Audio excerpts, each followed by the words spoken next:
students. So, what we'll do today in this class? Today in this class we'll study our chapter number 3rd. Okay, इस class में हम लोग अपना जो chapter number 3rd जो है वो रीड करेंगे, स्टडी करेंगे. Okay, so let's start our chapter number 3rd, Taro's reward. अपना चैप्टर नंबर 3rd क्या है? Taro's reward. जो तारा का जो रिवार्ड था वो क्या था? Taro is a name of a person here. Taro जो है वो एक पर्सन का नेम है यहाँ पर इस चैप्टर में. ओके, सो देखते हैं कि क्या रिवार्ड था, क्या रिवार्ड उसे मिला, एंड इस चैप्टर में हमें क्या बताया हुआ एंड क्या हमें इससे सीखने को मिलता है. ओके, सो स्टार्ट करते हैं अपना chapter number 3rd. Passage first. Okay, a young woodcutter named Taro. एक जवान वुडकटर था, लकड़हारा था, जिसका नाम क्या था? Taro. Lived with his mother and father on a lonely hillside. वो कहाँ रहता था? अपने माता और पिता के साथ वो एक हिल साइड पर, मतलब वो अकेले, मतलब वहाँ आसपास में और इतना ज़्यादा कोई नहीं था, वो लॉनली हिल साइड पर वो रहते थे. Okay, all day along he chopped would in the forest. वो फॉरेस्ट में पूरे दिन भर वो लकड़ियाँ काटता था.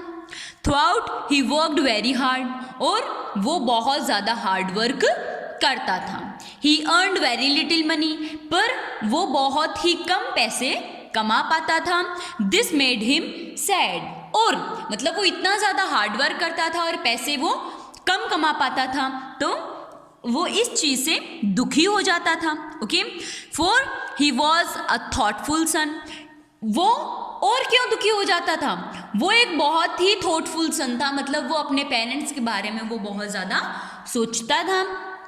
And wanted to give his old parents everything they needed. और वो अपने पेरेंट्स को मतलब वो सब कुछ वो देना चाहता था जो जिस चीज़ की उसके पेरेंट्स को ज़रूरत थी, जिस चीज़ की उनके पेरेंट्स को नीड थी, वो उन्हें वो सब कुछ देना चाहता था.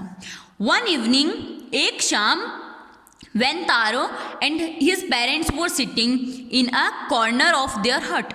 एक शाम जब तारो और उसके पेरेंट्स, उसके मदर एंड फादर अपनी हट के एक कॉर्नर में जब वो लोग बैठे थे, a strong wind began to blow. एक बहुत ही तेजी से, मतलब हवा आती है ना, मतलब विंड ब्लो अप होने लगी, बहुत ज़ोर से हवा चलने लगी. It whistled through the cracks of the हट.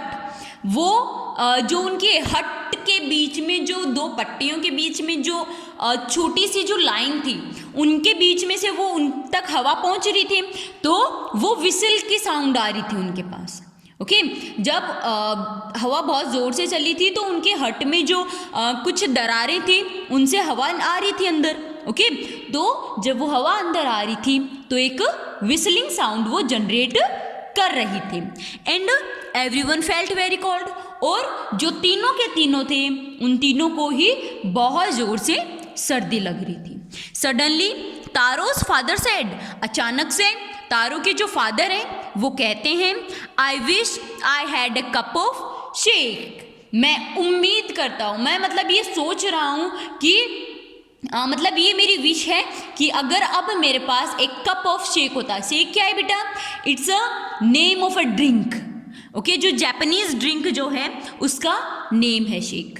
ओके, तो मैं उम्मीद करता हूँ, मैं मतलब ये सोच रहा हूँ कि काश मेरे पास अब एक कप ऑफ शेक होता. It would warm me. वो मुझे गर्म कर देता. And do my old heart good. और मेरे बूढ़े से जो हृदय है, मेरे बूढ़े से इस हृदय को वो अच्छा कर देता, वार्म अप कर देता. Okay, next passage. This made taro sadder then ever. और ये बात जब तारो ने सुनी तो वो बहुत ज़्यादा दुखी हो जाता है. ओके, मतलब इतना दुखी वो कभी नहीं हुआ जितना वो अभी हो जाता है. For the heart warming drink called shake. जो उनके फादर हार्ट वार्मिंग ड्रिंक की जो बात कर रहे हैं, शेक की जो बात कर रहे हैं, वॉज वेरी एक्सपेंसिव, वो बहुत ज़्यादा एक्सपेंसिव थी, वो बहुत ज़्यादा महंगी थी। How do I earn more money, he asked himself. तो तारो जो है वो अपने आप से ये क्वेश्चन वो पूछता है, ओके अपने आप से वो ये मतलब सोचता रहता है, वो अपने आप से ये पूछता है कि मैं और ज़्यादा पैसे कैसे कमाऊँ। How do I get a little sake off for my poor old father, मुझे थोड़ी सी भी शेक कैसे मिल जाएगी, ओके मुझे थोड़ी सी शेक कैसे मिल जाएगी मेरे पुअर फादर के लिए, मेरे पुअर फादर या मेरे जो ओल्ड बेचारे जो बूढ़े उनके तारो के जो फादर हैं उनके लिए उसे थोड़ी सी शेक कैसे मिलेगी। Okay he decided to work harder than before, और फिर वो मतलब हमेशा जितना वो वर्क करता है उससे भी ज़्यादा हार्डर वर्क करने की वो सोचता है। ओके वो सोचता है कि उसे और ज़्यादा हार्ड वर्क करना है ताकि वो उनके लिए शेक ले सके। ओके नेक्स्ट मॉर्निंग, अगली सुबह Taro jumped out of bed earlier, अगली सुबह तारो जो है वो अपने मतलब वो सुबह मॉर्निंग टाइम में वो जल्दी उठ जाता है, अपने बेड से वो जल्दी ही उठ जाता है। Than usual and made his way to the forest, वो मतलब बहुत ही जल्दी वो उठ जाता है और वो फॉरेस्ट में चला जाता है। ओके वो कहाँ चला जाता है, फॉरेस्ट में चला जाता है। He chopped and cut, he chopped and cut, chopped and cut as the sun climbed, वो चॉप करता रहा, कट करता रहा, मतलब लकड़ियाँ वो काटता रहा। जैसे जैसे सन मतलब ऊपर आता है, राइज अप होता है, एंड सून ही वो सो वार्म, और बहुत ही जल्दी वो गर्म हो जाता है। ओके मतलब उसे सर्दी कम लगने लगती है। That he had to take off his jacket, और उसे इतनी गर्मी लगती है, मतलब हार्ड वर्क करते हैं तो गर्मी लगती है। ओके उसे इतनी गर्मी लगती है कि उसे अपना जैकेट जो है वो भी उतारना पड़ता है। हिज माउथ वॉज ड्राई, उसे प्यास लग जाती है, उसका मुंह जो है वो सूख जाता है, मतलब पानी की वजह से, मतलब थ्रोट जो है वो ड्राई होता है।